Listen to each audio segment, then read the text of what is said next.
now. Hope you boys are doing okay. Good morning or good evening, depending on where you are in the world. Another day, another live stream, so I hope you fellows are doing well. Now, as you can see, the title of this live stream is Should You Continue Approaching Girls If You Keep Getting Rejected? Now, this live stream might be one of the most important ones I've actually done in a while because one, I'm going to go into quite a bit of depth to answer this question as deeply and as comprehensively as I can, because I think it's a really important aspect of code approach. If you want to find success or if you want to maintain your sanity, and if you're unsure about whether or not this is going to work for you, which is pretty much what every single person feels when they start code approach, including myself when I started. And it wasn't also this topic was inspired by somebody who left a comment on one of my recent videos, and it got me thinking about where different people might be in terms of their journey. And I imagine some people are riding highs, other people are trying to maintain themselves at certain low points. Maybe they are getting rejected, maybe you are trying to put yourself out there, and it doesn't seem to be working for you, and it's very frustrating. And I know what that feeling's like. So I'm here to try and give you my perspective based on my own experiences as somebody who was once a beginner. So before I get started, just a quick introduction. If you don't know who I am, my name's Ian. I'm 28 years old. I'm a British guy, and yeah, you know I basically had a really poor dating life before I found Cold Approach, and then I found Cold Approach, and yeah, it changed my life. It changed my dating life. It made me more confident.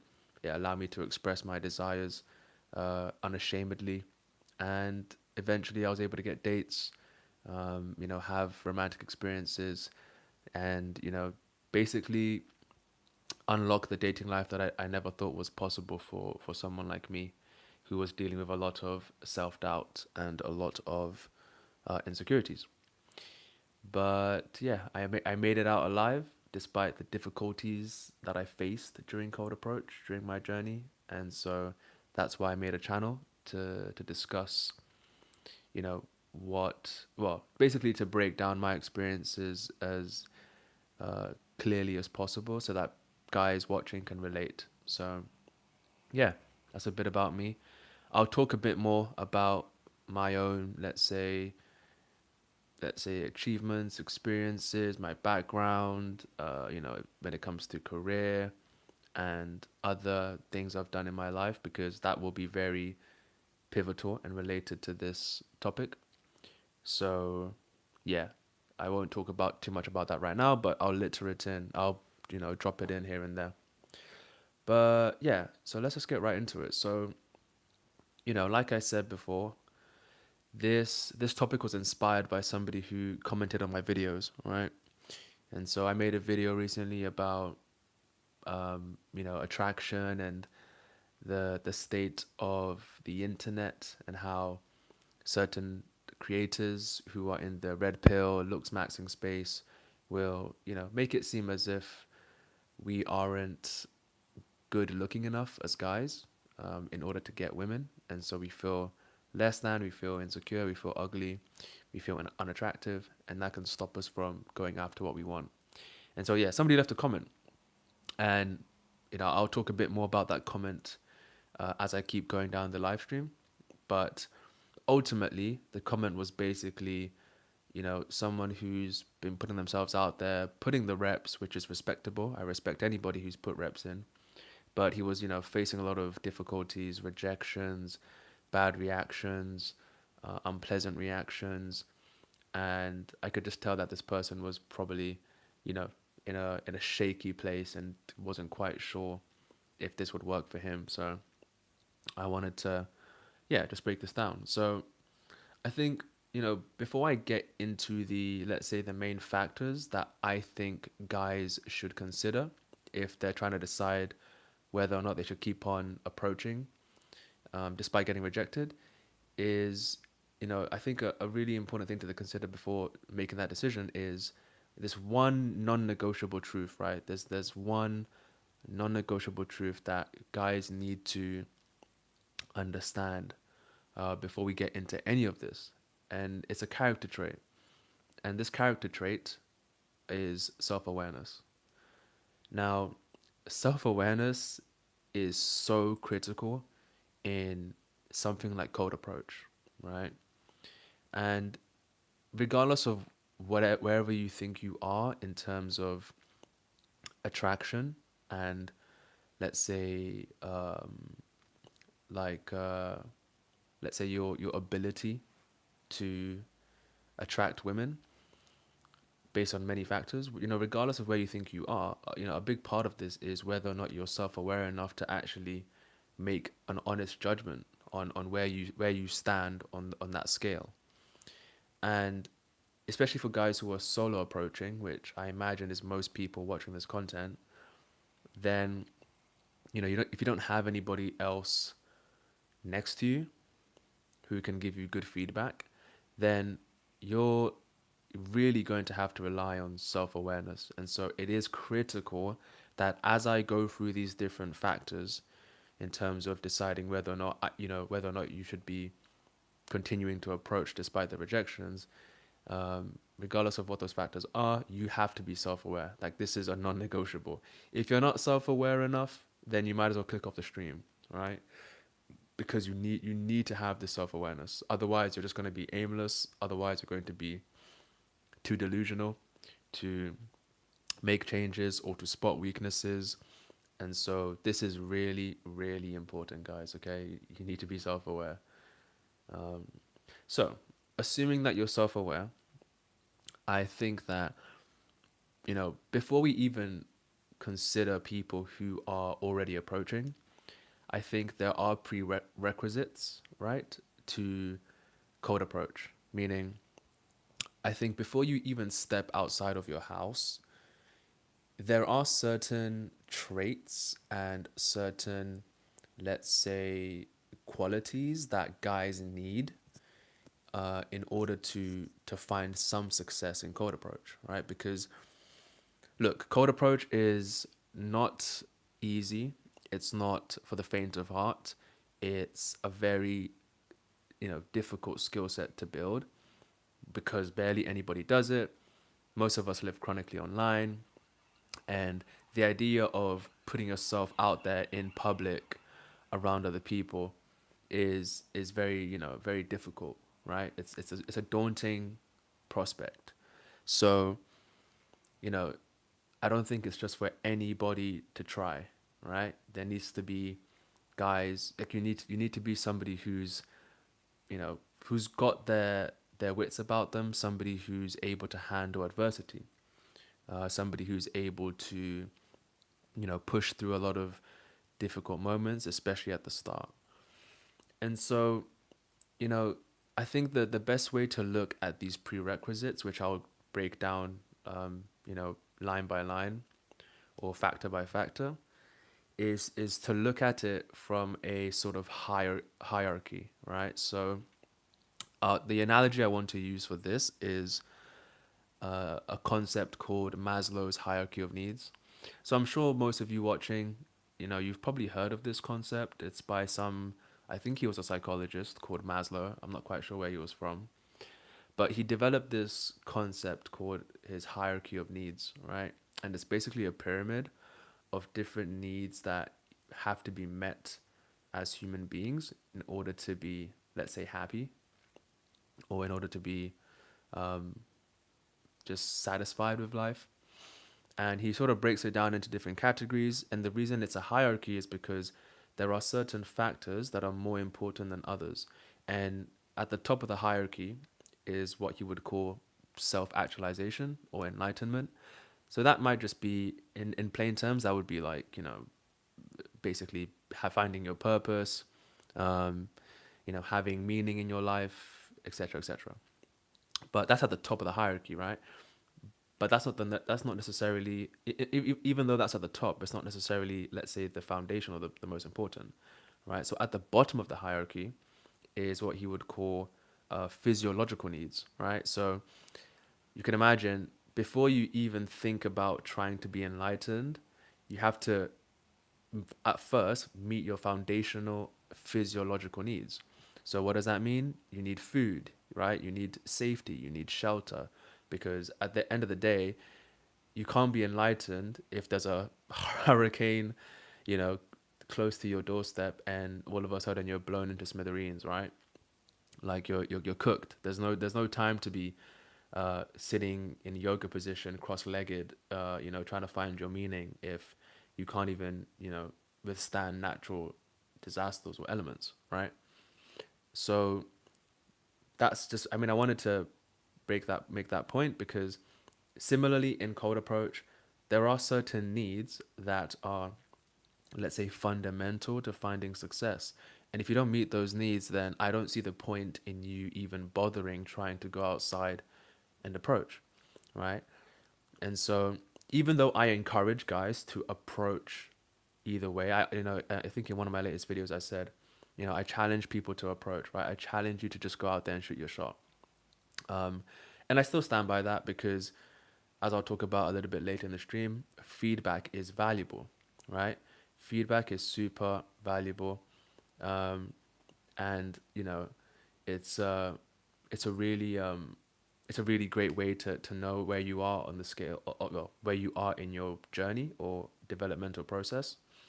So even if you don't meet these needs, if you go outside and approach, you'll very quickly find out if you don't meet these needs, right? Which again goes back to self-awareness. So that the streets will teach you a lesson, which I think is why it's important to give it a try anyway. But my point being, there are needs and they are structured and they are somewhat dependent on one another. And it's not that every single need has the same value. So, so let me now tie this into code approach, right? So you'll notice how I said, and by the way, if you're watching, give the stream a like if you're enjoying it so far. It'll be good to just get some outreach or some algorithmic boost from the live stream. But yeah. Anyway, so you know, code. So you'll notice how I said, you know, I think that guys have certain prerequisites before they should even leave the house. And I really mean this, right? So before you leave the house, yeah, when you wake up, look at yourself in the mirror and ask yourself these questions, right? Or think about these particular characteristics. And so the first one, right, is looks, right? So looks are important, right? And looks are important because ultimately first impressions count, right? So I'll give you an example, right? So there's this really funny video on YouTube. I don't know when it was filmed. I think it was years ago. And it was a sort of prank video of Cristiano Ronaldo.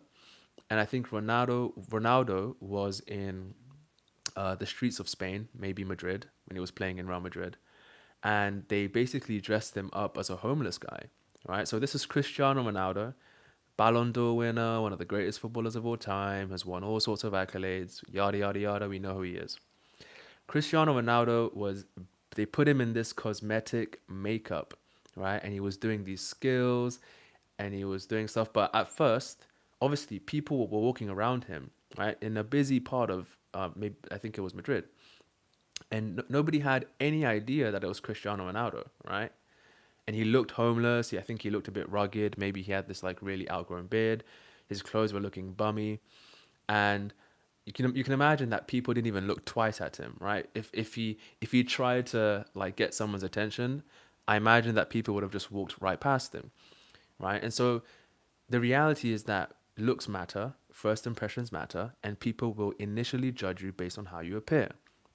That is a non-negotiable, and I've never argued against that, right? So the key here is you don't want to look like a bum. And shout out to the guy who left a comment. I forgot his username. I think it's like hello dash something. he left a comment on that same video where the other guy left a comment, and he made the point that just don't look like a bum. And that isn't that difficult, guys. Like, you don't need, that's why I think most people watching probably tick this box. You don't look like a bum. You have decent style, right? You groom yourself fairly well. Sure, your hair isn't always perfect. Like, I haven't had a haircut in a couple of weeks because, I've been locked in on career stuff, and I don't, I'm not going out anywhere anytime soon. I'm not really approaching now at the moment because I'm kind of satisfied with the girl that I'm seeing. So I don't feel the need to get, a haircut necessarily. But of course, you want to look as good as you can, right? Within your power. So yeah, and then of course when it comes to style, just be presentable, right? You don't have to be flashy. You don't need designer clothes, but you just have to be presentable, right? And find a pair of glasses. If you wear glasses, wear a pair of glasses that you think look nice on you. You don't have to look incredible again, but just a pair of decent glasses. And then of course hygiene, right? Just smelling good, brushing your teeth, that sort of thing, right? These are simple things, right? And then, and so, in my case, for example, I take care of myself, right? I don't go to the gym anymore, but I run in the morning. I jog, so I keep my health. I maintain my health and fitness, by exercising, and I eat okay. I don't eat the best. Don't get it twisted. If you know about Indomie noodles, shout out to you. But every now and then I indulge in a pizza or whatever. To be fair, I love pizza actually. That's a little vice of mine.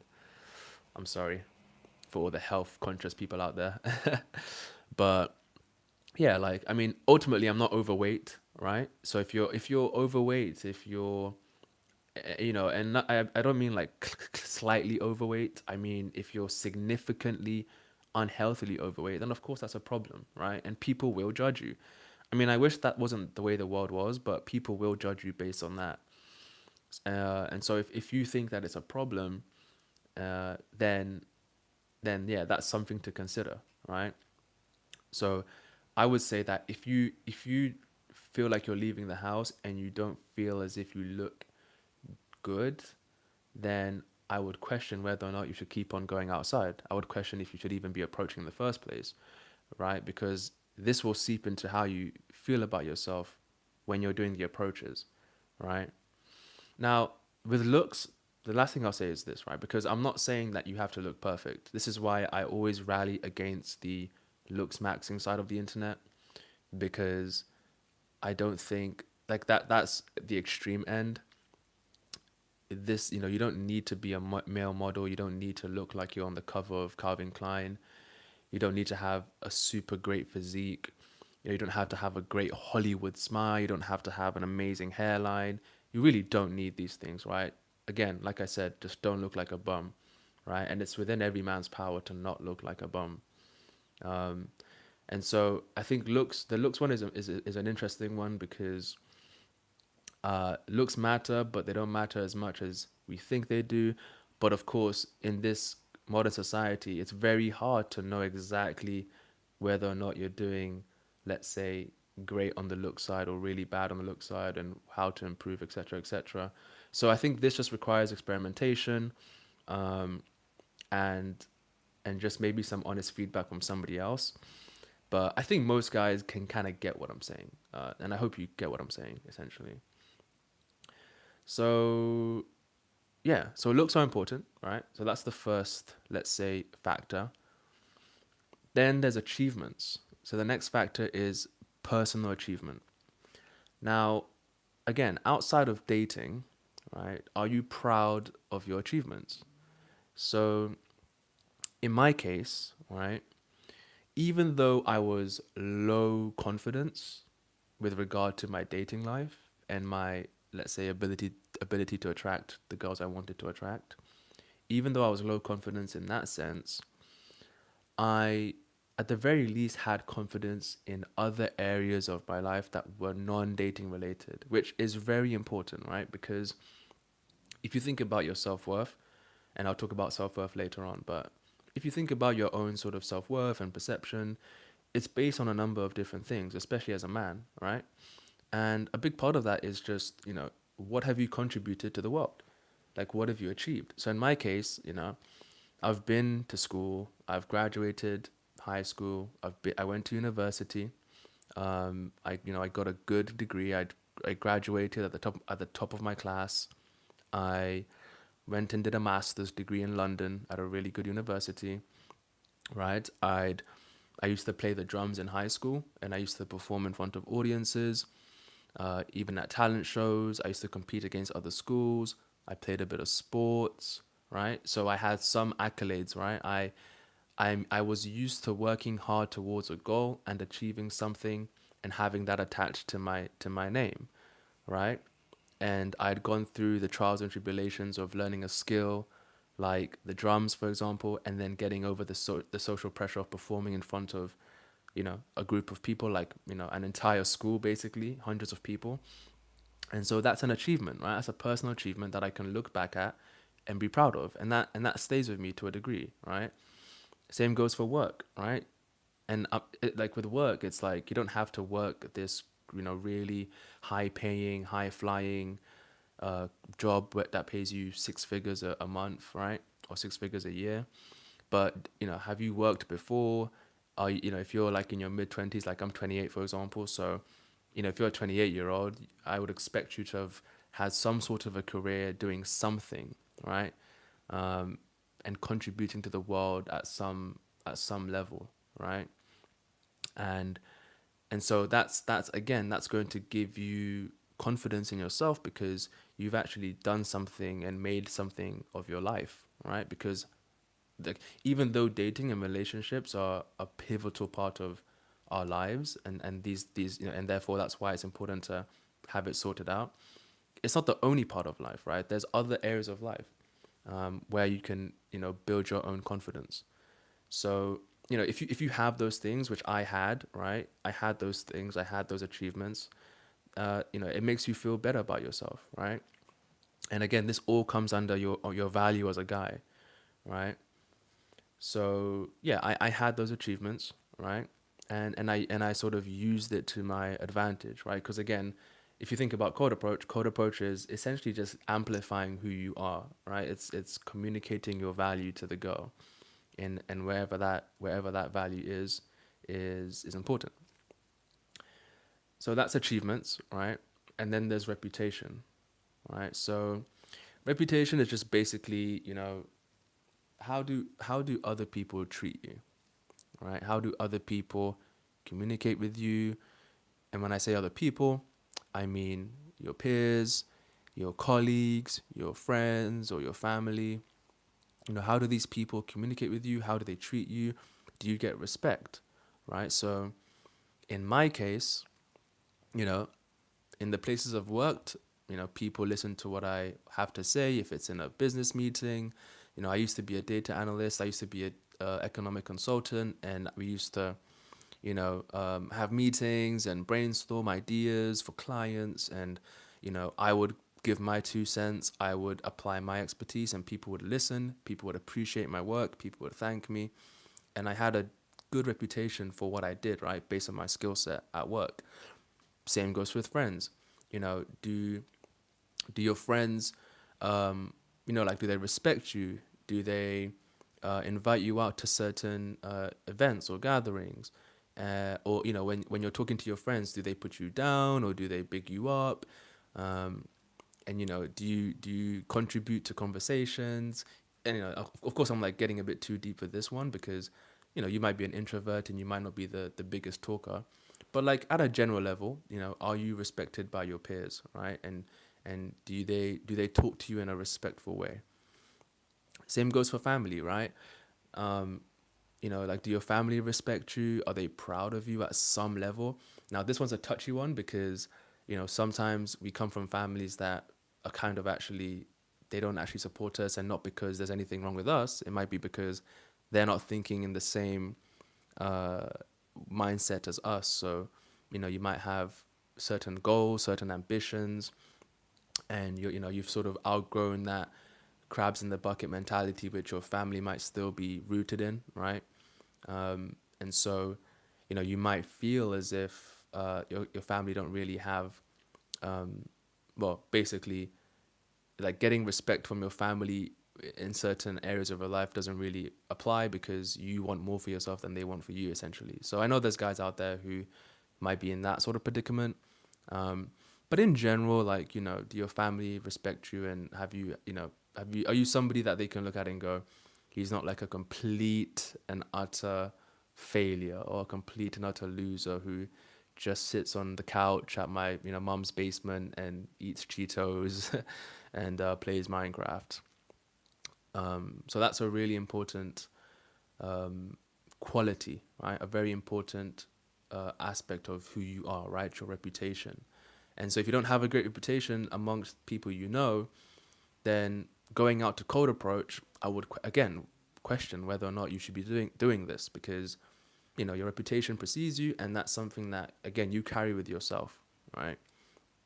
So in my case, my reputation is good, with friends, family, uh, former colleagues. If you ask people, I'm sure they'll say, "Oh, Ian was a great guy. Yeah, didn't cause many problems. Um, was fairly easy to talk to, communicated well, etc., etc." Right. Then after reputation, there's worldview and attitude. So, what is your worldview and attitude, right, towards life? Is it positive or negative? So, in my case, I I consider myself to be a fairly deep thinker. I love to read philosophy, whether it's ancient philosophies, Stoic philosophies, Greek philosophies, or even modern philosophy. So my worldview can be sometimes a little bit all over the place. But again, that's more on the academic side of things, right? Um, and the philosophical side of things. But in general, I would say that I have a fairly optimistic worldview, right? Now, my worldview, if we're talking philosophically, I'm not going to go too deep into this, right? Because this isn't the purpose of the stream. But, a lot of my philosophy is, well, part of my philosophical beliefs are around the idea that like suffering is a major part of life. And a lot of life is just trying to deal with suffering and trying to figure out how to overcome it. So somebody might hear that and think, damn, bro, that's doomer as fuck. Like that's so negative, right?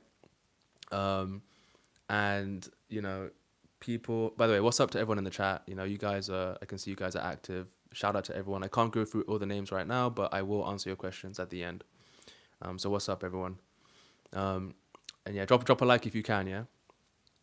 But yeah, so you know my philosophy, somebody might look at that and go, damn, this is deep, yeah. Like these are negative, these are really negative takes. But I would say I think I actually gain a lot of optimism from this worldview of that suffering is like the foundation of life, and that you can build a great life once you accept that fact, and embrace it. But anyway, without going too much on a tangent, point is your worldview needs to be optimistic, right? So you need to wake up and think, okay, even though things don't look great in my life, or things don't look great in this particular area of my life, like my dating life, for example, your worldview still needs to be, I can find some success. I think that the world is in a terrible place and there are opportunities, and I can be hopeful because everything can change, right? If I put in the work, if I surround myself with the right people. And this is the energy that you carry with you everywhere you go, right? It even seeps into how you talk to people, how you view people, right? When you go outside and you're in public, do you look around and think all these people are judging me, all these people are annoying, evil, NPCs? I mean, the NPC thing, I kind of get that, but in general, like, how do you perceive the world around you, and especially how do you perceive women, right? Do you think women are these, you know uh like power, well, money hungry, um annoying people who only want certain kinds of guys? Have you been indoctrinated by this red pill, black pill ideology that says that women are annoying to be around, or they have to be uh, put in their place, or they need to be like you hear all these takes, right? It's like it's a bit extreme, right? And this will affect how you move. And so I think your attitude towards these different aspects of life is important. And it needs to be somewhat positive. It doesn't have to be positive all the time because, we have good days and bad days where we feel a little bit down, or, we don't feel as optimistic as we did because of a certain experience. So, again, I'm not like a black and white guy. I see the gray area. I see how you sort of maneuver between the two different moods. But like, if we look at it on average, you should be more optimistic than pessimistic, right? More hopeful than cynical. And this is really, really important because, again, this shows in your approach whether you believe it or not, or whether you can see it or not, right? And this is something that the guy that left the comment on my video, I could very easily tell that he had a fairly negative worldview, right? He was talking about race and how people that look like him, have racial biases forced against them, and white women won't like him, or these kind of women won't like him, and he was talking about some oppression and bias and all these negative worldviews that you know obviously are toxic, and but regardless of whether or not they're true, which again is debatable, and that's not for me to decide, right? Because I'm not an expert on these issues. But the point is, if you wholeheartedly believe them, right, if you internalize them, then you're going to project that onto the world, and of course it's going to sabotage your worldview, which is why I try to be as positive as I can, right? Even when I consume information, I try not to take it too deeply and just understand that not every truth is a full truth. Most truths are half truths, which mean that even though there might be some truth to this fact, or to this idea, or to this point of view, it doesn't mean that it's entirely true, and it doesn't mean that it applies to me, right? And so I try to be very particular with what I actually take seriously versus what I take at face value. And so it's important to approach all sorts of ideas and beliefs um, whenever you come across them, because they will affect your approach, bro. They will affect your approach. And if you're negative, then don't go outside the house and approach, right? Like, I wouldn't advise it. I'm just being completely honest. So that's worldview and attitude. And then the last one, which ties everything else together, really, is your self worth, right? So, what is your self worth? And this is all linked to everything I just said, right? Your looks, your achievements, your worldview and your attitude, your reputation amongst other people. All of those characteristics, all of those aspects of your being are directly tied to your self worth, right? And in my experience, right? So before I started Cold Approach, before I went out on September 14th, 2024 to do my first approach, my self-worth, I would say that my self-worth was pretty good. Now, in terms of dating, it was low, right? Because my self-worth in terms of how I felt about like female attraction and how women would respond to me wasn't great, right? It wasn't great because of my experiences. I'd already been rejected. I was only in one relationship. I wasn't able to get success on dating apps at all. So I had, let's say, low self-worth within the dating context. But in other areas of my life, I was fairly satisfied, right? And my self-worth was high enough. It wasn't perfect, right? Like with my career, I wasn't fully satisfied with my career. But if I looked back at my career since I graduated and all the jobs I'd had, I was fairly happy. I'd had certain achievements, right? Or when it came to my looks, even though I wasn't fully secure about my looks, and to be honest, my looks was probably um, the area of my life in terms of those factors that was the most lacking. So out of looks, achievements, reputation, and worldview and attitude, I would say my looks were definitely at the lowest, right, in terms of how I felt about myself. And that was even though I was, my dress style was fine by most standards. It was just because of my frame, right? I was really insecure about how skinny I was, and I wasn't making too much progress in the gym in terms of actually gaining muscle. And then I was a little bit insecure about like how I looked, just like naturally with my features, my facial features. So yeah, I had those insecurities for sure. But they weren't like completely down in the dumps, right? Like I said earlier, I still looked good enough, right? I didn't look like a bum. I never felt like I looked like a bum. That was never ever a thought that crossed my mind, right? And so my self worth in general was pretty good, right? Achievements, reputation, worldview, and attitude, all of that was pretty good. Um, and so my question to anybody watching this is, if you meet this criteria, then I think you should be able to go out and approach. In fact, I would encourage you to go and approach, right? And so this is you can see how I'm being very specific with my language here, because I'm just saying that this is a prerequisite for you to go out and approach. Because the truth is, I don't know you. I don't know who you are. I don't know what you've been through. I don't know what you've achieved. And so, I can't judge you based on those prerequisites. That's for you to decide. But if you think that you meet these criteria, then yeah, go out and try, right? So now that we've singled out the guys who I think are ready to approach, now we can talk about the guys who are already approaching and who are experiencing the issue that is related to the title, right? So I titled it, "Should you keep on approaching if you keep, sorry, should you continue approaching girls if you keep getting rejected, right?"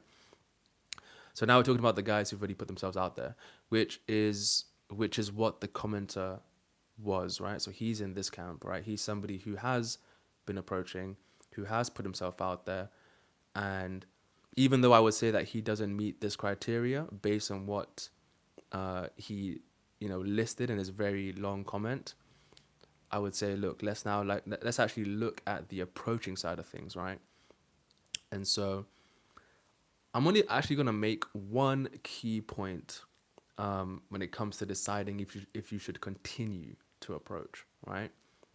Because if you go on my channel, right, and if you go to one of my earlier live streams a few months ago, I think it was maybe 2 months ago, there's a video there that says I got rejected 15 times today in London, right? And so that's not an exaggeration. That's actually what happened, right? So I went out for a session and I pretty much didn't get any numbers, didn't get any dates. And to be fair, within those 15 rejections, there was obviously a mixture of reactions, right? So some girls I couldn't stop, others stopped and we talked, but then they said they had boyfriends. Another girl stopped, we talked, and then I could tell that she wasn't really interested, so I didn't take it any further. And then you'll also notice that I gave two reactions, like the most brutal reactions, which were one girl just kind of like went looked at me and went like, "What do you want?" And then another girl just kind of like pivoted around me, and that was like the worst reactions, let's say. But to be fair, that's a very rare reaction to get, especially in my case, right? As someone who's done this for quite a long time now. And so this is important because the reality is that, you know, when you go outside and you approach, what we're really getting at first is feedback, right? So the reaction of the girl is feedback, and feedback is a blessing, and it should be taken seriously, because even though I listed all those prerequisites, the reality is that you'll never truly know what you're about until you've put yourself out into the streets. And so if you're going out there and you're approaching and approaching and approaching, then the reactions you get, you should really take time to think about what's going on, especially if you're solo, right? Because this is going out to most guys who are trying this on their own, right? Because it's a completely different conversation if you've been coached by somebody reputable and if you've been given guidance and feedback. But if you're doing this solo, right, you need to take the feedback that you're getting from these girls' reactions and really look at it from a, again, self-aware, self-critical perspective, right? And I'm talking about objectively speaking. I'm not saying beat yourself up and call yourself a piece of shit. I'm saying, like, go through it systematically and ask yourself, okay, why am I getting rejected constantly, right? Because remember, in the day that I did that video, that live stream about getting rejected 15 times, somebody could look at that and go, "Oh, 15 times in one day? Oh, bro, Ian, like you should stop approaching. Like you shouldn't be approaching at all." But of course, they don't see all the other approaches I've done before that, and they don't see all the other approaches I will do after that, and that I have done after that, that were successful, right? So you need to look at your body of work holistically, comprehensively, right?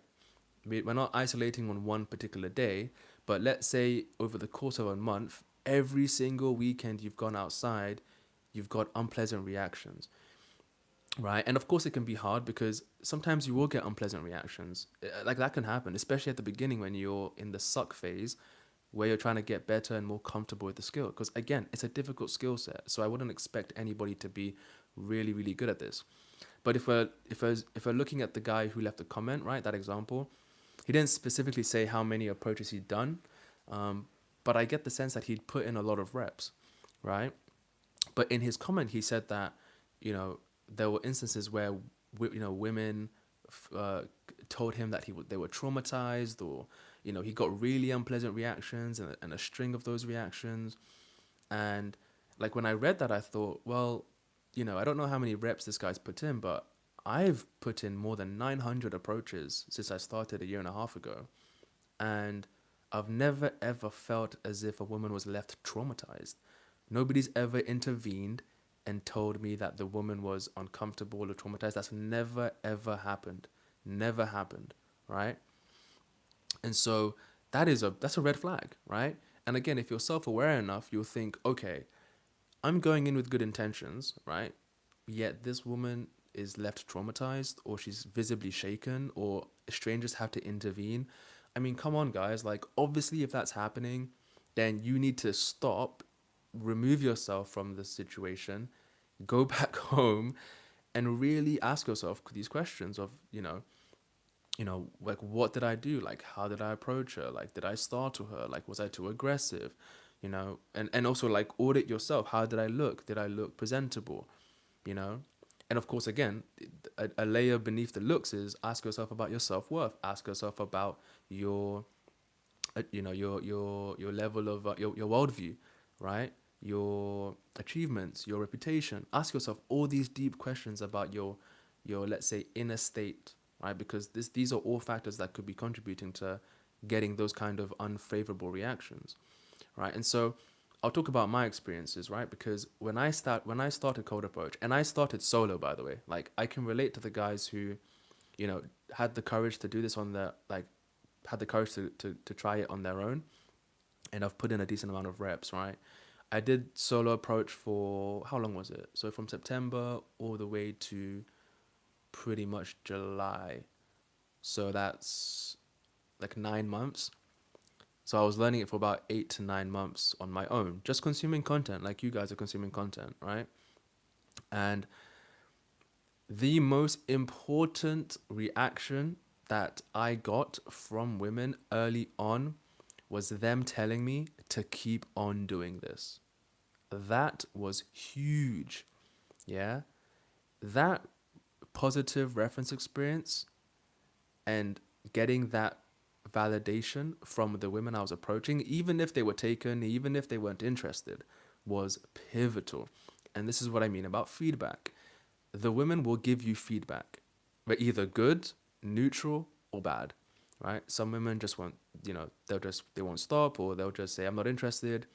Other women will give you a really bad reaction. If, for, again, like I said, it could be a number of reasons. But then sometimes you get reactions where the girl just tells you, I'm not interested, but I love the fact that you came up to me. Please keep doing this. And guys, you have to be looking out for those reactions, right? And the best part is that if you get these reactions at some point, and maybe you won't get them immediately, but let's say you've been doing this for a month, right? So, for example, um, you know, Christian Casanova, I'm sure you guys might have heard of him. One thing that he helped me with was he gave me like a benchmark or like a goal to work towards, which was 100 reps, right? So you need to do 100 approaches in a fairly condensed amount of time, right? I'm not saying do 100 approaches over the span of a year. I'm saying do 100 approaches within, if you can, within a month, or maybe within 2 months at most, right? But try and do 100 approaches. And then after you've done 100, look back at those 100 and ask yourself, okay, in those 100 approaches, did I get women who told me, keep on doing this, right? Or I appreciate the compliment, or I appreciate the courage? Because if you did, that's a good sign, right? That means that, you know, you're probably meeting the prerequisites, right? Because that means that the woman is flattered, right? She appreciates the courage, and that means that essentially you made a good first impression, right? So even though you don't need every single reaction to be this way, if you get a couple of those reactions, it means that you're on the right path. And I think that's what guys who are doing this solo need to feel, And like I remember back then, man, like I remember when I was like unsure about whether or not I could actually find success in this space, in this skill. And the thing that one of the biggest things was just getting that validation where the girls were like, keep on doing this. I mean, I remember one time I was in Westfield in West London. It's like a mall, and I was doing some shopping, and I decided to use that as an opportunity to approach because it's a massive mall. It's like one of the biggest in Europe, right? And I remember I approached this like I still remember this like really well. I approached this Brazilian woman, stunning, and I approached her, told her she looked amazing. And even though she was taken, she really appreciated it. Like from the bottom of her heart, she was like, "Oh my God, I'm so happy you came up to me. Like that really made my day. More people need to do this. Like you're spreading joy." And she got like in a way, she was almost kind of getting emotional. And I remember coming away from that thinking, wow, like here I was really scared to approach, really difficult to, really like really afraid of what people would think. I was afraid that I'd come across as creepy. And then you get that reaction, like that's a world shifting reaction, right? That really changes your worldview. Because now it's like, oh, not only is this okay, it's being celebrated. It's being celebrated to a really proper level. And so that is what you should be looking out for, right? So again, to go back to the question, should I continue approaching girls if I keep getting rejected? My response to you would be, are you getting rejected every single time, or do you get like 4 rejections and then the fifth girl is like, yeah, I'm not interested, but keep doing what you're doing, right? And then the sixth one isn't a great one, and then you get another positive reference experience, right? Like that's what I would ask you to consider, if you're looking back at your let's say the last week of approaches or the last month of approaches. And so let's assume that you aren't getting those good reactions, right? Or you're not getting those encouraging words of optimism, or sorry, those words of encouragement from the ladies. Then if you're not getting that, then I would take a step back again, right? This is the self-awareness. Take a step back and think, okay, what could the issue be here, right? And based on my experience as somebody who was doing this solo, as well as somebody who's got coaching, right? I think there are, 2 things to consider. So the first issue might be you just lack technique, right? You lack good technique. And so even though you tick the prerequisites, right? So even though you are dateable, right? Based on the looks, the achievements, the reputation, the worldview, your self-worth, even though you tick these boxes sufficiently, not perfectly, yes, please, I'm being specific, guys. I'm not saying you tick every box perfectly. I'm saying you tick every box sufficiently. So if assume you tick those boxes sufficiently, then your issue might be your technique, right? So what I mean by technique, to briefly summarize it, you're too frantic, you're too nervous, you get too close to the girl, you're not loud enough, you're concealing your intentions, you're approaching her in areas that are secluded where there aren't that many people. Maybe you're doing the worst things in the world, like tapping her on the shoulder. I remember that was a thing that I saw people do online. I've never done that. Thankfully, I came across the right kind of content. Shout out to Christian and Ephraim. But, basically poor technique. Because poor technique cannot make up for, sorry, having the prerequisites cannot make up for poor technique, right? Because, like I said, first impressions matter. And like I said before, again, cold approach is a skill, and it's a socially unorthodox skill, not because it's a bad thing to do, but because most people don't do it, which means most people don't expect to be approached. Always keep that in mind, right? Like, guys watching this content, guys who are trying to get better approach, we forget that this is unorthodox, and so therefore most of the girls you're approaching, they've probably never been approached before by anybody in the street, right? Apart from panhandlers, those charity salespeople handing out leaflets, and even them, they never actually approach you and go in front of you, right? Those guys just stand in the street and shout at you or wave at you and try to get you to come over and engage, but they don't put in as much effort as like an approach, right? The only reason somebody would expect to be approached in the street by a stranger is because they dropped their wallet or they dropped their phone, or because maybe somebody's trying to rob them, right? We all know about the phone snatching in London, right? So like keep that in mind, right? People aren't expecting this. So the technique has to be good because we want to be as obvious as possible. We want to show the girl that we're socially intelligent. And yeah, we want to just make sure that, she's comfortable and feels safe. And so technique is what guarantees that. And that's of course what sets you up for a good conversation. And so her reaction is very much dependent on how you go about the process, regardless of how you feel about yourself, right? So that's the first, let's say, potential issue. And then the second issue, if you keep getting rejected despite meeting the prerequisites, is that you might not actually meet the prerequisites. I'm sorry to say it, but you might not reach those prerequisites. You might not be as presentable as you think you are, right? Your worldview might actually be way more negative than you think. Or I think, most importantly, because again, like I said, self-worth is what encapsulates all the other prerequisites that I mentioned. And so your self-worth might be way too low, right? It might be way too low. And that's communicating itself in the approaches, right?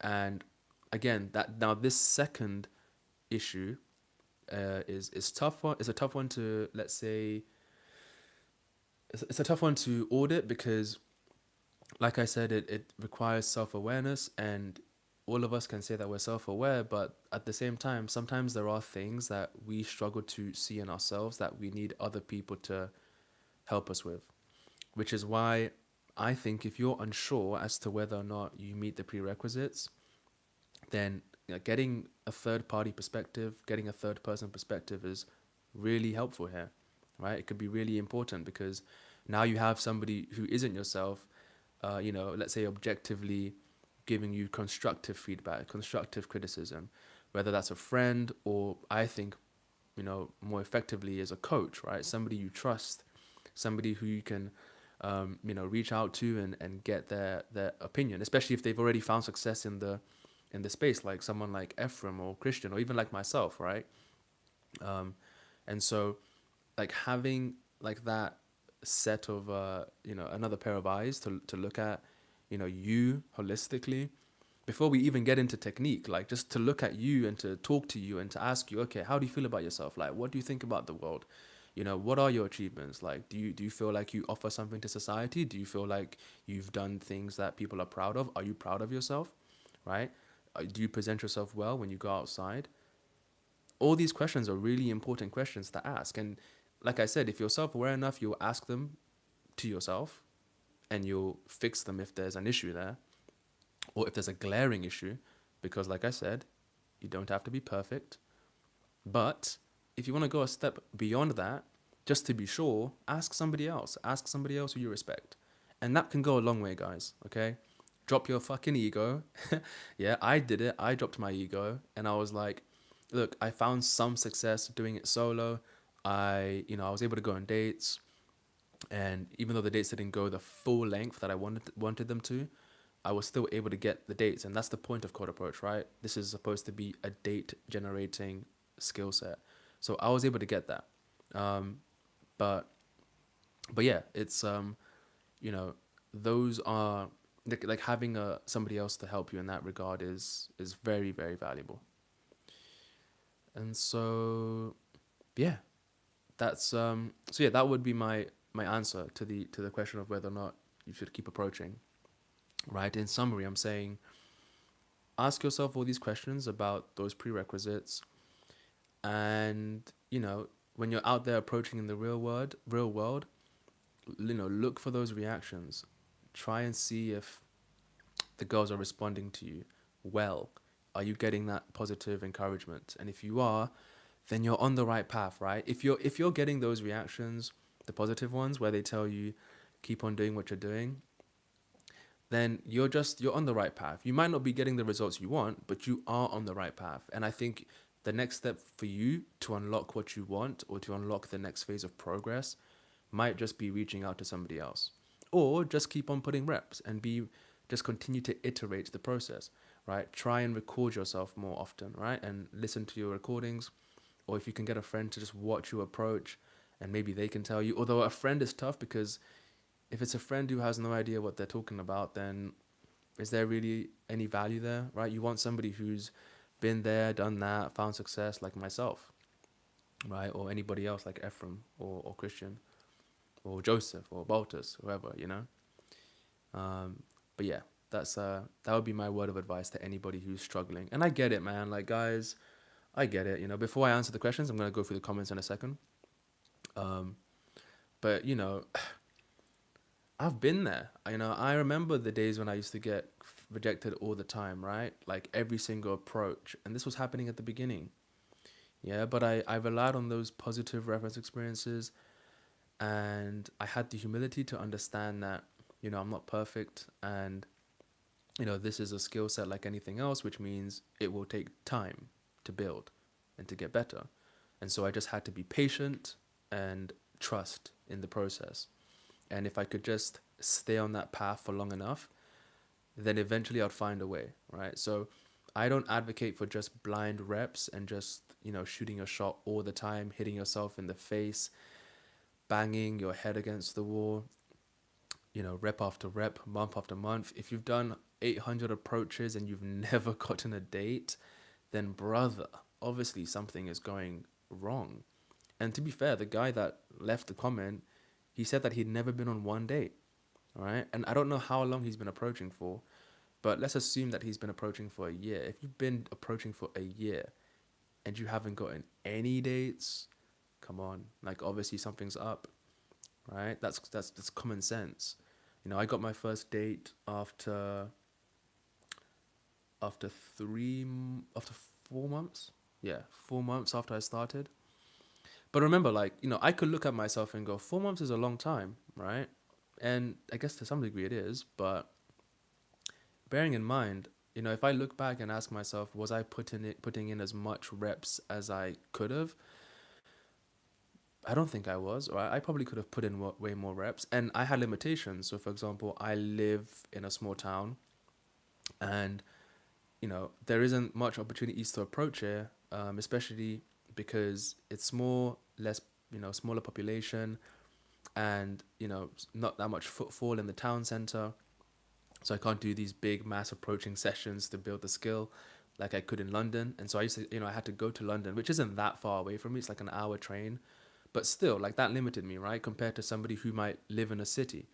Like, for example, Ephraim lived in San Francisco, and that's a big metropolitan city with millions of people, and he lived in the heart of, one of those core districts. So he could approach anyone or lots of people every day on his way to work, from the gym, etc. So that makes a big difference in terms of how quickly you can learn the skill and get the feedback and iterate on the feedback, right? So yeah, again, those are other things that let's say come into play, like where you live, your location, etc.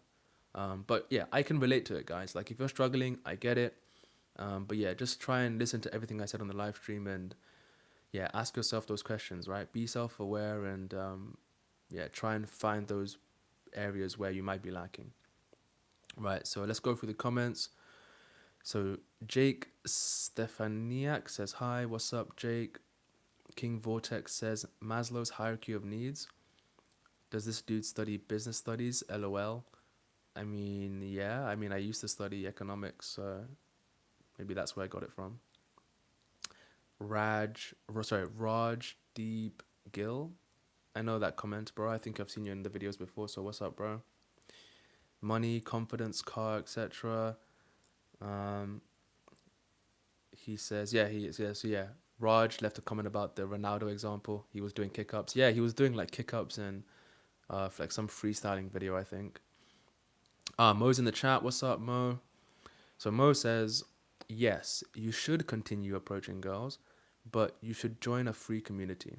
Search up YouTube videos and then save money and get coaching. Focusing on one thing at a time is the dumbest thing you can do. I agree. Yeah, I think joining a community is really important. In terms of searching up YouTube videos, yeah, rely on content as much as you can, because if you're taking action, then content is useful, right? Like and I always credit Christian for giving me structure when I first started. You know that he was the first person who said do 100 approaches, and I would actually just echo that sentiment. Like before you expect any results, don't come talking to me until you've done 100 approaches. And I'm not saying 100 approaches in a year. I mean 100 approaches in a fairly short amount of time, right? I don't want to hear from anybody talking about cold approach doesn't work or cold approach isn't for me if you haven't done 100 approaches. Now, with a caveat, if you've done 100 approaches, or let's say you've done 50 approaches, and all of them have been bad reactions, unpleasant reactions, then yeah, stop. Don't even bother going to 100, right? Even if you've done 10, like you can easily do 10 approaches and very quickly realize that something is going horribly wrong.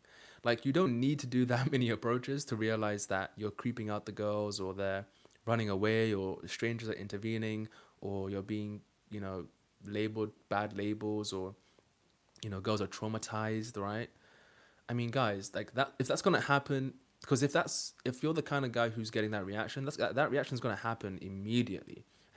You know, you won't need to get to 100 to figure that out, bro. Like you're gonna get that reaction early days, and that should immediately, if you're self-aware enough, be a clue as to what's going on here, right?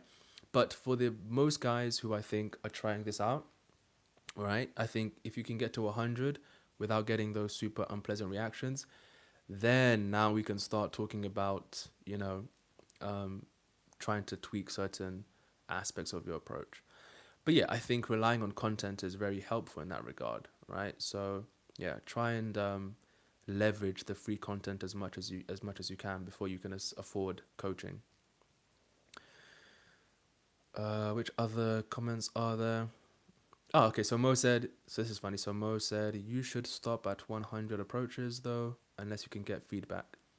I would also say stay off Reddit, any forum, and stop asking women about advice on how to approach if it's creepy. Yeah, so it's funny that you mentioned the 100 approaches benchmark because yeah, yeah, I guess that's exactly what I was saying, right? Um, and then you said stay off Reddit or any forums and stop asking women about advice on how to approach. Um, yeah, I mean, obviously, you know, be intentional about the content you're consuming. So don't if you're on Reddit forums, I've never been on Reddit, so I don't know what those forums talk about, but if they're negative leaning, then I would highly advise to stay away because that's gonna negatively impact your worldview. Um, and yeah, I mean, in terms of asking women on advice on how to approach, yeah, I mean, I typically side on the, you know, the idea that you should always like, you know, get advice from guys who have been in your shoes. And I think, to be fair, there probably are some women or female dating coaches out there who, because they've had lots of male clients, they probably have a fairly respectable perspective on how to approach. But I don't think they'll ever quite understand the physiological, like, stress that comes from approach anxiety as a guy. So I wouldn't, they'll never truly get it. And so that's why I'd always be reluctant to take any sort of proper advice from women when it comes to how to approach. But they certainly offer good takes, right? Because again, we're approaching women, so it would make sense to listen to how women want to be approached. Um, and so, like, they might say things like, don't tap me on the shoulder, or, don't be too forward early on, or, don't get sexual early on if there's no vibe. It's like those are good pieces of advice, right? Which we can take on board as logical, you know, well-intentioned guys out here who are just trying to get dates. We're just trying to get dates, guys. Like, it's not that complicated, although it is kind of complicated. um, so Raj says the TLDR is be valuable, then approach. Yeah, that's pretty much the TLDR. Yeah. And so to be fair, Raj asks a good question, which is, to what degree do you need to be valuable before you approach? So again, this is again this goes back to what I said about the self-awareness, right? So all I'll say is this. You have the internet, Raj, right? You're on this live stream, you have YouTube, I'm sure you have other forms of social media. And I would say that when you go outside, do these two things, right? Online, you might only see certain types of people who have a good dating life, right? But and so that might cloud your perspective on what is possible in terms of what you need in order to be successful. So to get dates or to get laid or to have a girlfriend. And so you can look online and try to find examples of guys at different levels of, let's say, the value hierarchy, and ask yourself, oh, so there's a guy here who, so there's a, that's okay. For example, there's a guy here who has a Bugatti and he gets girls. Okay, no shit, no brainer. That makes sense. But then you might go down a little bit here and go, oh, but then there's this guy online who, okay, like he doesn't seem to have too much relative value compared to Mr. Bugatti, and he still gets girls, right? And then you might go even here and you might go, okay, so this guy looks okay, but he works at, a pretty normal retail job, but he seems to get girls, right? So what does he have, right? So how much value does he have, and where does he get his value from, right? So use that like no, well, use that like observational skill, and like try and like see beneath the surface, and look at other people, because and this ties into my next point, which is when you go outside and you're in the coffee shop, or you're buying a top, or you're returning an item, or you're doing your grocery shopping, or you're out in the busy streets of your city, look around and notice that there are certain guys who are with certain women. And even though you don't know them personally and you'll never really know how they feel about themselves, ask yourself, is this guy as quote unquote valuable as the quintessential archetype that I've been conditioned to believe is required to get girls? Or does this person seem to be a little bit like lower? Like, are they defying the expectations, right? And so I think that's a good way to answer your question of what degree do you need to be valuable to approach, because I can't answer that for you personally because I don't know you, but it's up to you to look around and go, well, there are examples everywhere of guys who seem to be either below me or above me based on your perception of what is below you, above you, or below you. And again, that's your decision, right? Because we all compare ourselves to other people. I compare myself to guys when I walk outside. I think sometimes, oh, that guy seems cool, or that guy has a cool style, and subconsciously I'm maybe comparing myself, right? I don't do it too much, especially nowadays, because I don't need to, because I'm so I'm way more confident in myself, so I don't need to care about other people. But again, that's up to you to decide, right? But yes, as a general rule of thumb, you need to feel some value within yourself before you approach. Otherwise, why are you approaching? Like, if you're, and I'm not attacking you, but like, if you if you feel invaluable, then like, why would you think that other people would like you? If you don't like yourself, why would other people like you? It doesn't make any sense. So it all starts from within, right? Um, so Mo has another comment. So Mo said, I think since you're so good at cold approach, handling rejection. Sorry. So Mo says, I think since you're so good at cold approach, meaning me, handling rejection, you're gonna crush it in your new tech sales career since it requires a lot of grit and determination. Ah, yeah, thank you. Yeah. No, exactly. I mean, yeah, I think that's one of the reasons why I think I will hopefully do pretty well in tech sales. Because yeah, I think my tolerance for rejection and objection is pretty high at this point. And yeah, that goes hand in hand with the sales career. So I'm looking forward to putting my neck on the line, you know, doing those cold calls, doing that outreach, but ultimately earning my own keep and unlocking my earning potential. So that should be fun. But yeah, cold approach has definitely given me the upper hand in that sense. Jerusa Victor says hi. If you're still in the live stream, what's up, Victor? So Raj says, so you need many prerequisites then? Yes, you do. Well, not many. I don't think that's many. I think I listed four. I listed one, two, three, four, five. So looks, achievements, reputation, worldview, attitude, and self worth. So yeah, five.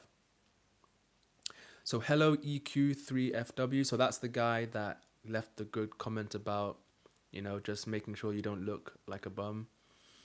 So shout out to you, bro, if you're still in the chat. So he says keep on approaching. Not everyone's gonna like you, but then you meet the one that likes you, and suddenly, wow, memories. Plus, this helps with confidence overall. Yeah, exactly. I think if you keep on approaching and you meet the criteria that I listed before, and you've already gotten good reactions, then yeah, eventually you'll find somebody that likes you and somebody that opens up and really wants to see you. And those are the girls that we're really looking for, guys, right? We're looking for the girls who are, interested in us pretty much from the get-go, right? Assuming that your technique is pretty good and you've approached her in the right way and you've been able to hold a decent conversation and then they've been able to express your interest in terms of taking her out on a date or taking her contact details, then yeah, she's gonna she's gonna like you for that, right? Because think about it, like if you do cold approach well, and if you have enough self confidence and self worth in yourself, self confidence and self worth in yourself. I'm like doing a whole bar self. That was a lot of selves, Jesus. But yeah, point is, if you have a lot of self worth or enough, then think about how powerful it is to go and say hi to somebody that you like, a girl that you're attracted to.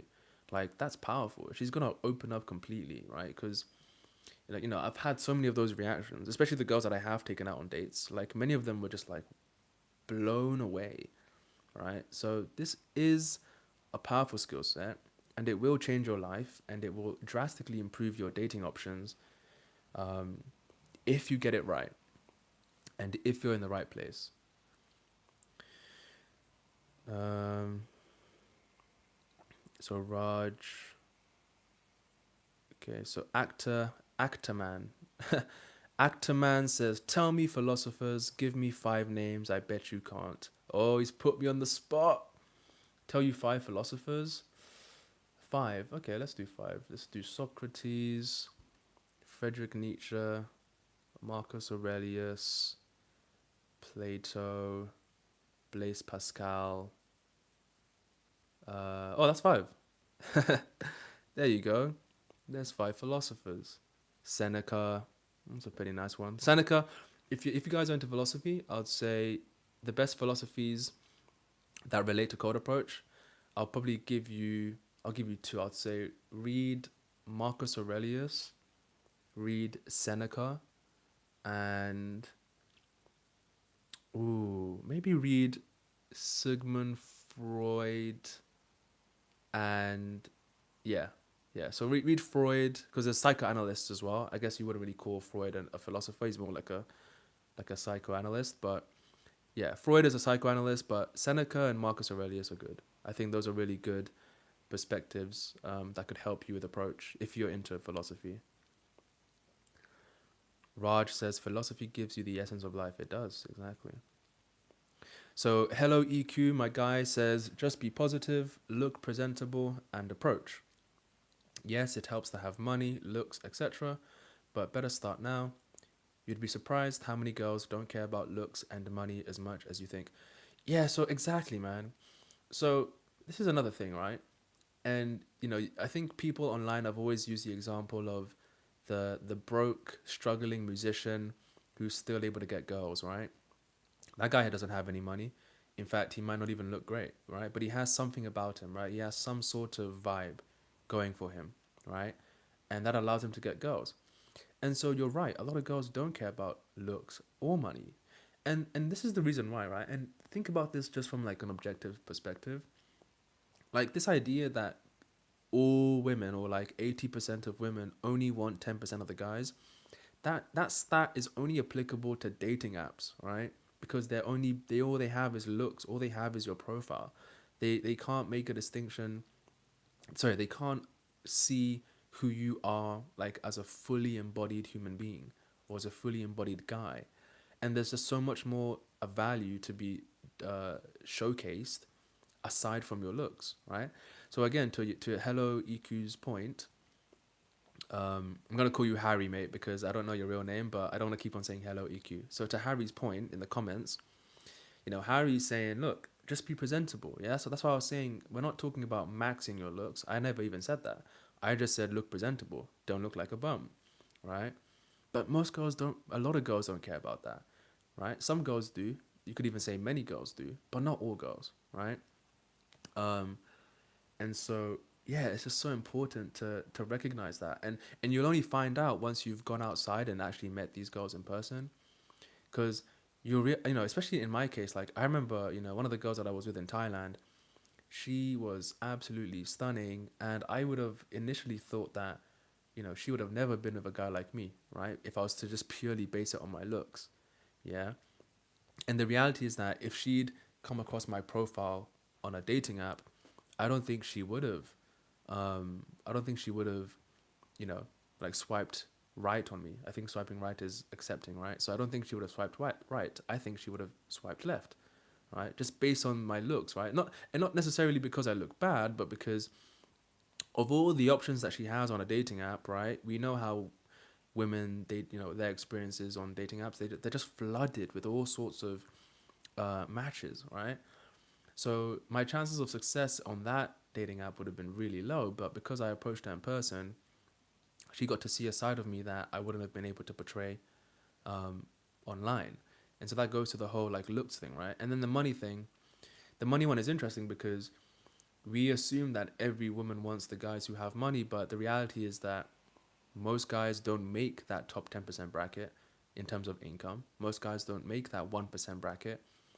And so, but at the same time, are women gonna, like, are they going to forego their desire for companionship and for romantic connection just to get with a guy who makes $100,000 a month? Like, that's just not gonna work, right? Of course, if you presented multiple options on the table and asked women, would you prefer to be with that guy? Then yeah, of course they would, right? And that's why these street interviews or these, surveys, they point towards that sort of preference. But it's a preference, right? We need to distinguish between the preference and the real world, because a lot of people don't actually act in line with their preferences, because preferences are just that, they're an ideal, right? But in the real world, you meet all sorts of people with all sorts of personalities who offer different types of value. And when they're in front of you, you actually start to, you make decisions where you're like, oh, like maybe this is somebody who I wouldn't necessarily always be with or expect to be with, right? But because you've developed this like aura, right? This confidence that most guys don't have, because most guys are chronically online. Then if you're approaching a girl, you might not meet her, let's say, preference based on what she sees on Tinder, but you blow her socks off when you walk up with balls in front of everybody and say what's up. And that's enough, right? And of course, this goes into what women are actually attracted to, as opposed to what we think they're attracted to, right? Or what we've been conditioned to think that they're attracted to. But yes, I agree with Harry. Uh, So what other comments are there? So Harry, again, another comment. So Harry says, self-worth truly has to come within, but it comes from doing inner work and outer work. Exactly, exactly. Yo, Harry, you're my spokesperson, man. This guy is spitting facts. He's spitting facts in this stream. This brother is, he's on it, yeah? We're preaching from the same hymn sheet. We're singing from the same hymn sheet. You're preaching to the choir, man. Um, yeah, so so Harry says so Harry's talking about his own experience approaching solo. So Harry says, "Yeah, I had two girls back to back telling me you're so courageous. You did it in such a nice way, and it was like a glitch in the matrix." Yeah, bro. Yeah, bro. You know, there was one time I approached the girl in Tesco. I don't normally do approaches in like supermarkets because they're a bit scarier, and I like transient environments because you give the girl the opportunity to like leave if she doesn't want to talk. And of course, I wouldn't like yap her ear off if I can tell that she doesn't want to talk. But of course, in a supermarket, it's a bit more of a closed environment, right? So it can be a bit awkward when you've approached somebody, and then now you're like standing next to each other at the self checkout line, with your Weetabix in your hand. But yeah, I once approached the girl in Tesco. It was an indirect approach, so I was kind of like, I don't know. I think I made a stupid comment about the pasta that she was picking, and then I eventually told her my real reason for being there, and then she opened up completely, and she was like, "Oh my god, thank you so much." And I think what she said something like, I'm a really like introverted girl, and I don't really put myself out there, and so even though I have a boyfriend, if I was single, like I would have definitely wanted to like talk to you or whatever because, I find she was basically telling me how she finds it difficult to, like shoot her shot. Which, to be fair, I don't think women should be shooting their shot anyway. I think it's our responsibility as guys to make the first move. But she was basically telling me how she struggles to give signals because she's shy and introverted, and she was really good looking, right? But she really appreciated the fact that I like went to her in that way because I could tell that it was a, you know, like I said, closed environment supermarket, and I wasn't like super direct head on. I kind of like eased my way into it, and she really appreciated that. So yeah, again, like I've had reactions like that too. So I'm glad that Harry is an example of somebody who, you know, has put himself out there and had girls telling him that he should keep on doing what he's doing, and he's had it back to back. And it's funny that you describe it as a glitch in the matrix because that is literally what it feels like. It's pretty insane, right? Because you can imagine. I know you can relate to this, Harry, but before you start approach, you have all these fears. They're gonna think I'm creepy. Somebody's gonna sucker punch me. People are gonna intervene. I'm gonna get pepper sprayed. They're not gonna like me. Am I even good enough? Like all these fears running through your mind. Worst case scenario, just doomsday scenario is playing in 4K HD in your brain, and then you do the approach, and then you get that reaction. Like think about the difference between what you expected versus what actually happened, right? It's a crazy, crazy difference. And so yeah, that will be a world shattering reaction. It's the same the way I felt when I did my first approach. My first approach went really well, right? I walked up to her, Covent Garden, said hi, told her she looked good, and she loved it. She was a bit shy, but she was visibly, um, receptive, and loved the approach. And we spoke, and I got her number, and we spoke on text. Unfortunately, she was leaving the country, so I never saw her again. But she loved it, right? And I remember feeling on top of the world after that approach because that was my first one. Yeah, and I know not everybody has the let's say luxury or the luck to have a really good first approach. But if it goes fairly positively, or at the very least you don't get a bad reaction, like that is huge. That is huge because guys, I get that fear. Like that fear is real. That fear is real. So to get that positive reaction is always amazing.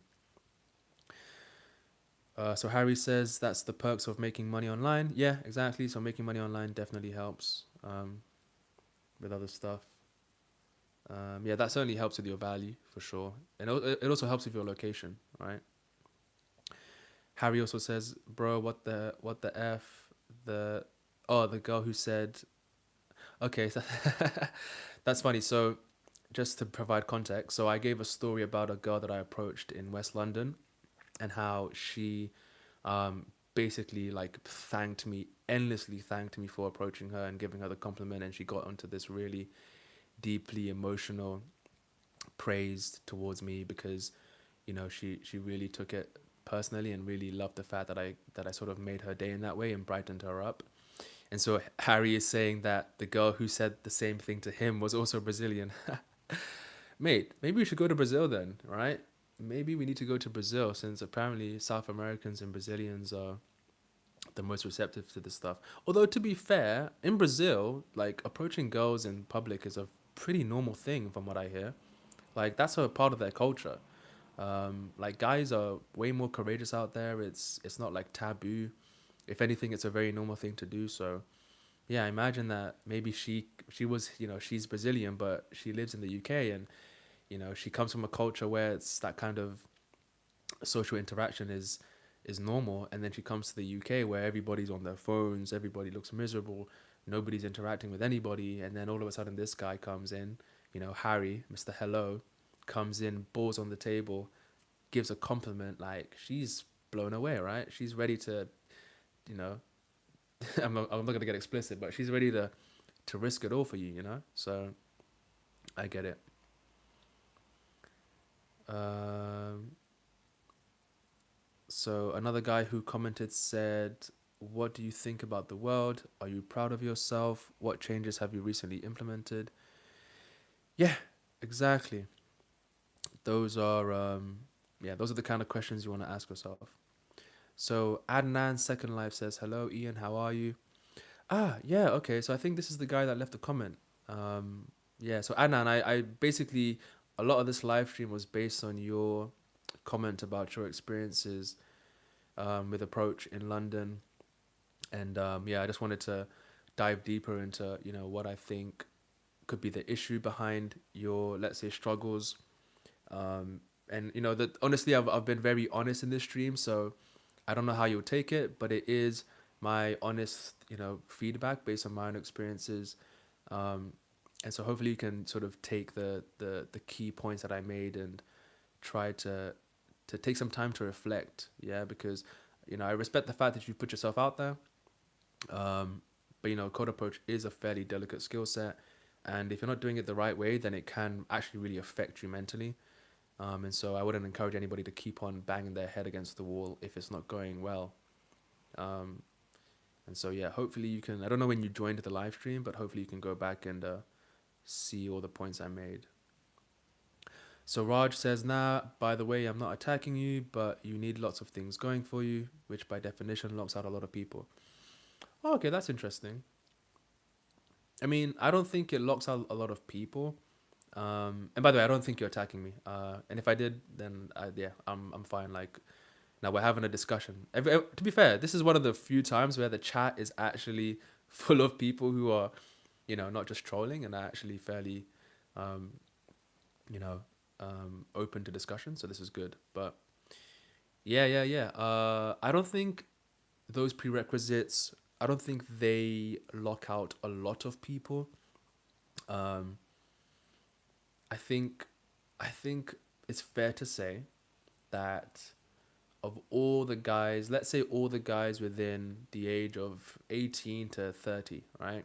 So that I'm only saying that category because I'm 28, right? So I can only really speak from my experience as somebody who's already been a teenager, already been in their early 20s and is approaching 30. Damn, I'm pushing 30. Shit. God damn. Anyway, um yeah, so I think for people in that bracket, I would say that probably you know, I think it's fair to say that 50% or 60% of people are, like 50 to 60% of guys are already good. Like they're already meeting most of those criteria. And so therefore aren't locked out, but actually could find some success with code approach. So yeah, I think it locks out a lot of people, but I wouldn't say it's most people, right? I think at the very least half of all guys in this bracket should be able to find some success, right? But it's hard to know. I can't make a full judgment, but I think most guys should be able to find some success. But of course, it varies on different degrees, right? So Harry says the prerequisites he's mentioned have nothing to do with materialistic stuff, by the way. Achievements, confidence, etc. Reputation can come from many things. Yeah. Yeah, so yeah, exactly. So I think Harry's agreeing. So I mean, achievements, confidence, reputation. Yeah, I mean, I'm not even necessarily saying that that means that you have to have lots of money. I mean, I never even, yeah, never. I don't even think I mentioned a particular amount that you have to make, let's say, as a salary or anything like that. Yeah, I was just more so talking about, do you provide some sort of value to the world? And everybody at some level provides some type of value, right? And so that's where it can come. And then reputation is, are you somewhat of a leader? Have you helped other people before? When people are around you, do people respond well to you? Do people see you as somebody to either lean on or to get some sort of advice from? Or do people include you in conversations? And then, yeah, confidence, achievements, like, again, that's not necessarily tied to monetary achievements, right? Whether you have other hobbies, interests, maybe you've done volunteering. I don't know, right? But yeah, that those prerequisites and the value, it doesn't have to be monetary, right? Because think about it like this: there's guys out there who, for example, they're in college, and most college students are broke, so they don't make money, right? But a lot of college students are able to have decent dating lives. Again, I don't know if most college students are able to get the dates they want at that age, in their 18, 19, 20. But most guys are in that age group are pretty broke. In fact, if anything, they're in negative net worth because of student debt. But the point is, they're still able to date girls in their bracket. And why is that? It's because they've probably built some sort of confidence in other areas. Maybe they play for a college football team, or maybe they're part of the college chess club, or maybe they row, or they're part of the debate club, right? Or they have other roles in their course, or in some sort of society that they're part of in their college, right? So it doesn't have to be monetary. It's just some other sort of achievement that you can get from other activities. So guys, I'm just reading through the comments right now because there's a lot, and I'm gonna end the stream soon because I do need to cook and get on with some other job stuff. But I'll go through. So Adan.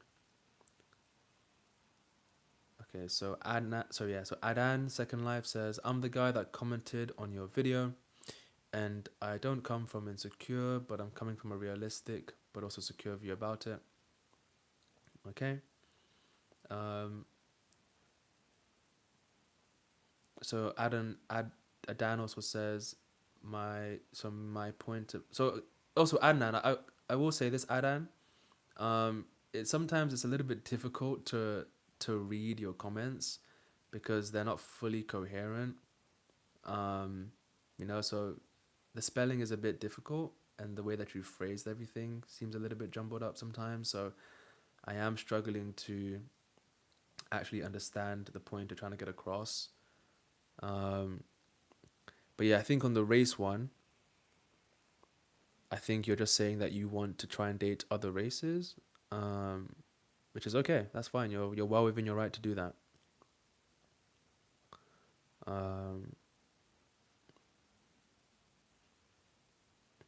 Okay, so guys are just talking about their experiences approaching.